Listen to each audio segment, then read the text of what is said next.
Welcome to story board. అందరికీ తెలిసిన వ్యవహారమే, అయినా ఎవరు బయటికి చెప్పరు. దేని గురించి అంటారా? అదేనండి, ఎన్నికల ఖర్చు గురించి.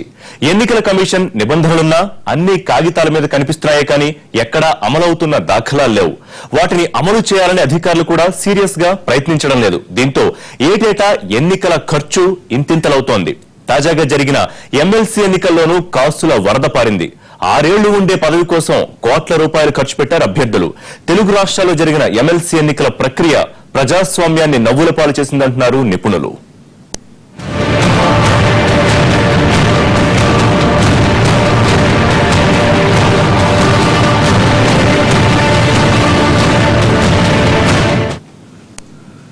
స్వాతంత్ర్యం వచ్చిన తొలినాళ్లలో పరిస్థితులు బాగానే ఉన్నాయి. పరిపాలన, ఆర్థిక రంగాల్లో కాస్త స్థిరత్వం సాధించిన తర్వాత పొలిటికల్ సిస్టంలోకి కొత్త పోకడలు వచ్చి చేరాయి. ఆర్థిక సంస్కరణల అమలుతో పరిస్థితి పూర్తిగా తారుమారైంది. 20 ఏళ్ల క్రితం మొదలైన ఈ పరంపర అప్రతిహతంగా కొనసాగుతూనే ఉంది. రాజకీయాల్లో పెరుగుతోన్న అవినీతి ఎన్నికల వ్యవస్థను ప్రభావితం చేస్తోంది. పంచాయతీ ఎన్నికలకే కోట్ల రూపాయలు ఖర్చు చేసిన సంఘటనలు ఏడాది క్రితమే చూశాం. తాజాగా జరిగిన ఎమ్మెల్సీ ఎన్నికల్లోనూ ఇలాంటి పరిస్థితే కనిపించింది.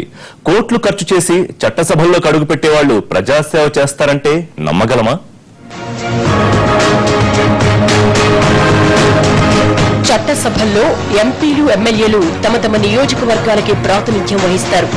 దేశంలోని అనేక రంగాలు ఎదుర్కొంటున్న సమస్యలను చట్టసభల దృష్టికి తీసుకువచ్చేది ఎలా, వీటికి ప్రాతినిధ్యం కల్పించడం ఎలా అనే అంశాలపై ఆలోచించిన రాజ్యాంగ నిపుణులు పరిష్కార మార్గంగా కేంద్ర స్థాయిలో రాజ్యసభ, రాష్ట్రాల్లో శాసన మండళ్లను ఏర్పాటు చేశారు. ఈ సభల్లోకి వివిధ రంగాల్లో లబ్ధ ప్రతిష్ఠులైన వాళ్ళని ఎన్నుకోవాలని, ఎంపిక చేసుకోవాలని సూచించారు. మొదట్లో బాగానే ఉన్నా రాను రాను పరిస్థితులు మారిపోయాయి. ఇప్పుడు ఈ సభల్లోకి పారిశ్రామికవేత్తలు, కాంట్రాక్టర్లు, ధనమదం, కండబలం ఉన్నవాళ్లు అడుగు పెడుతున్నారు.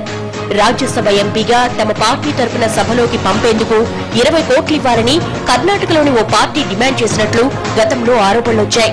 రాజ్యసభకు కూడా ఎమ్మెల్యేలే ఓటు వేసినా కూడా ఎమ్మెల్యేకి ఒక్కొక్క ఎమ్మెల్యేకి 50 లక్షల కోట్ల రూపాయలు ఒక ఓటు కోసం ఇచ్చిన సందర్భాలు ఈ దేశంలో వివిధ రాష్ట్రాల్లో ఉన్నాయి.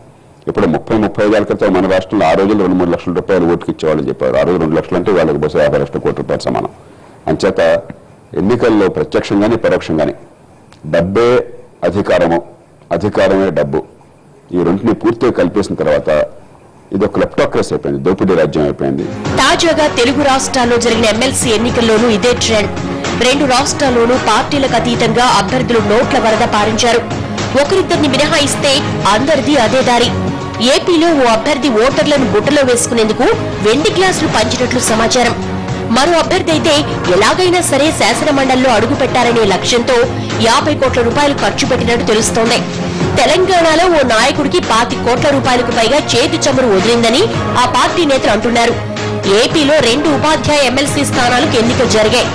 ఇందులో ఉభయ గోదావరి జిల్లాల నియోజకవర్గంలో ఉపాధ్యాయ ఓటర్లు 19,000 మంది లోపే ఉన్నారు.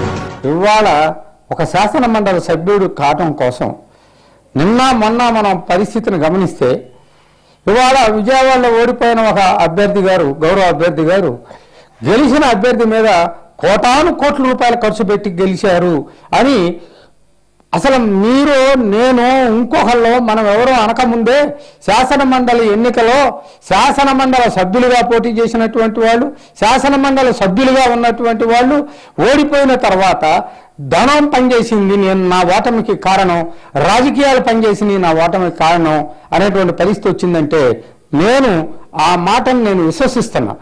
కృష్ణా, గుంటూరు జిల్లాల ఉపాధ్యాయ నియోజకవర్గంలోనూ పరిస్థితి ఇందుకు భిన్నంగా ఏమీ లేదు. అధికార పార్టీ డబ్బులు పంచుతోందని ఆరోపిస్తూ పోలింగ్ జరిగే రోజున వామపక్షాలు, యూటీఎఫ్ నాయకులు విజయవాడలో ఆందోళనకు దిగారు. డబ్బులు పంచుతోంది మీరంటే మీరంటూ 2 పార్టీల అభ్యర్థులు వీధుల్లో పరస్పరం తలపడి తన్నుకున్నారు.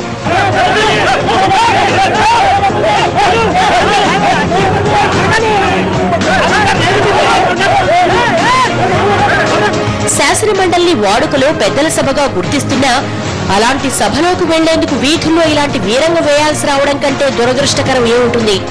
ఎమ్మెల్సీ ఎన్నికల కోసం ప్రధాన పార్టీలన్నీ కీలక నేతల్ని మోహరించి ప్రత్యర్థులకు అంతు చిక్కని వ్యూహాన్ని అమలు చేసి ఎన్నికల్లో పోరాడాయి.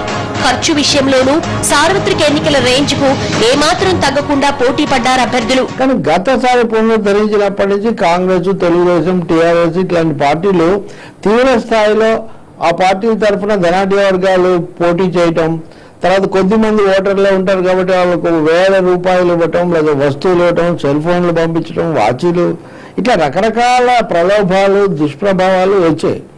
అందుకని ఇది ఏమీ వాంఛనీయం కాదు.